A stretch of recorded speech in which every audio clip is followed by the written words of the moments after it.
नमस्कार दोस्तों, उम्मीद है आप सब खैरियत से हैं।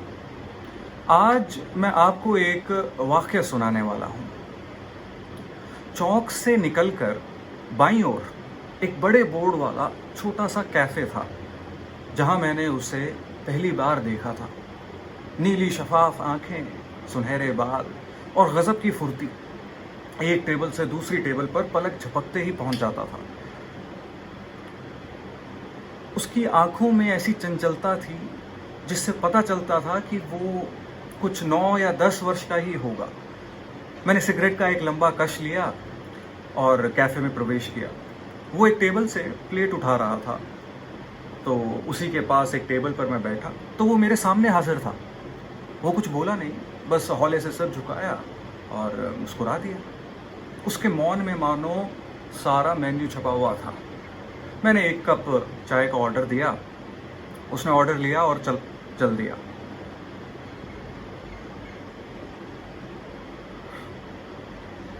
इंसान की भावनाएं बहुत ही विचित्र होती हैं।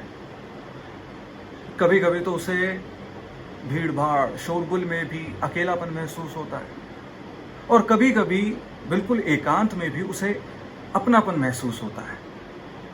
मैं इस शहर का नहीं हूँ, मैं दूर गांव से आया हूँ और अकेला हूँ, और अभी तक मुझे इस शहर की आदत नहीं हुई है। हो सकता है कुछ अभ्यास के बाद मुझे यहाँ भी अपनापन सा महसूस होने लगे, लेकिन आज नहीं। आज मुझे अपना गांव याद आ रहा है। वो गलियाँ, वो छोटे छोटे कैफ़े, वो कॉलेज और स्कूलों के छोकरे। इतने में वो लड़का चाय लेकर आ जाता है। चाय साहब। अब उसकी बोली में मुझे कुछ अपनापन सा महसूस हुआ, तो मैंने अपनी शंका दूर करने के लिए उससे पूछ लिया, क्या नाम है तुम्हारा? उसने कहा, मदन साहब। मैंने उससे पूछा, कहाँ से हो? उसने कहा, दूर पहाड़ से। तो मैंने कहा, भाई पहाड़ तो बहुत हैं, शिमला, मनाली, मसूरी, आबू, अल्मोड़ा। तुम कहाँ से हो? उसने कहा, साहब अल्मोड़ा। मैंने एक बार फिर पूछा कि अल्मोड़ा में कहाँ से? अब वो थोड़ा हिचकिचाया। उसे लगा कि मुझे क्या मालूम होगा छोटे से गांव का। मैंने एक बार फिर जोर देकर पूछा, अल्मोड़ा में कौन सा गांव? उसने कहा, साहब वो अल्मोड़ा से 15-20 किलोमीटर आगे एक गांव है डोट्यालोग, वहाँ से। मैं मुस्कुराया। मैंने उससे कहा कि मैं उसी के पास के गांव से हूँ। अब प्रसन्नता के मारे उसके हाथ से ट्रे छूट गई। उसे अपना गांव याद आ गया। उसे अपनी माँ, बाबा, बड़ी बहन, छोटी बहन, बड़ा भाई, दाजू, ये सब याद आ गए। ना जाने उसे मुझ में कौन दिखाई दिया। माँ बाबा मुझे लगते नहीं, ना ही बड़ी बहन, छोटी बहन, दाजू हो सकता है। हाँ, उसे मुझ में शायद दाजू नजर आने लगा। अब जब भी मैं कैफे में जाता तो वो मुझे दूर से ही पुकारता, दाजू जय हिंद, दाजू खाना खाया, दाजू बहुत ठंड है, दाजू यहाँ भी हिम पड़ेगी क्या?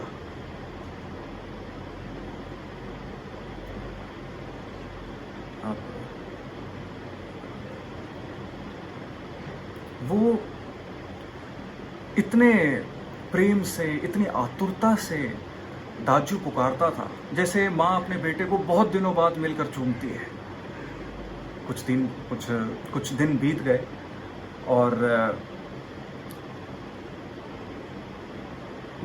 मुझे भी अब ये शहर अपना सा लगने लगा, ये कैफ़े अपने सा लगने लगा, और मुझे अकेलापन महसूस होना बंद हो गया। इन सब के चलते मेरे अंदर के मिडिल क्लास संस्कार जाग उठे। मुझे दाजू शब्द से चिढ़ होने लगी। मैं कैफे में जाता और दूर टेबल से ही मुझे आवाज आ जाती, दाजू कुछ लाऊं? तो मैंने उससे एक दिन कहा, हाँ पानी ले आओ। कुछ दिन और बीते, तो जब मैं एक दिन कैफे में गया तो उसने फिर पुकारा, दाजू कुछ चाहिए? मैंने कहा कुछ नहीं, तुम इधर आओ। वो मेरे पास आया, हाँ दाजू। ये क्या दाजू दाजू लगा रखा है तुमने? किसी की प्रेस्टीज की फिक्र है कि नहीं? मैं गुस्से से तमतमा रहा था। मुझे महसूस ही नहीं हुआ कि मैं क्या बोल रहा हूं। उस बच्चे को प्रेस्टीज का मतलब समझ भी आएगा कि नहीं, मगर वो बिना कुछ समझे ही सब कुछ समझ गया था।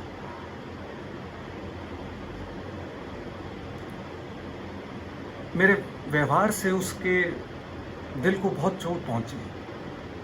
मैनेजर से उसने सिर दर्द का बहाना किया और अपनी कोठरी में जाकर घुटनों में सिर लटकाए सिसकाने लगा। उसे अपना गांव याद आने लगा। माँ, बाबा, बड़ी बहन, छोटी बहन, दादियों। उसे फिर ऐसा महसूस हुआ कि किसी ने उसको उनकी बाहों से खींचकर कहीं फेंक दिया।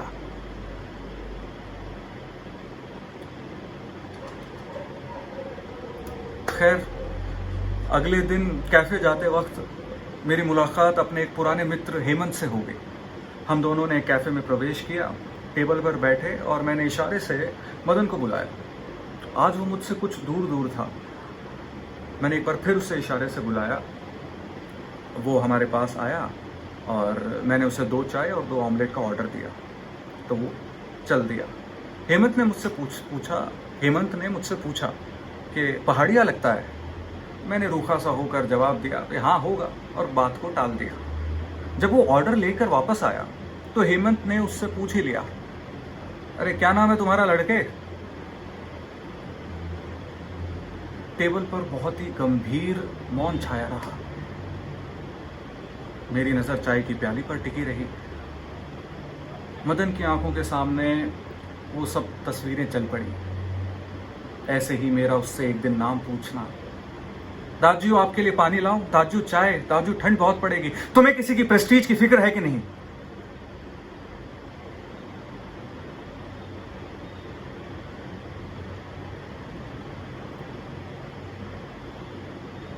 मदन ने कहा, मुझे बॉय कहते हैं साहब।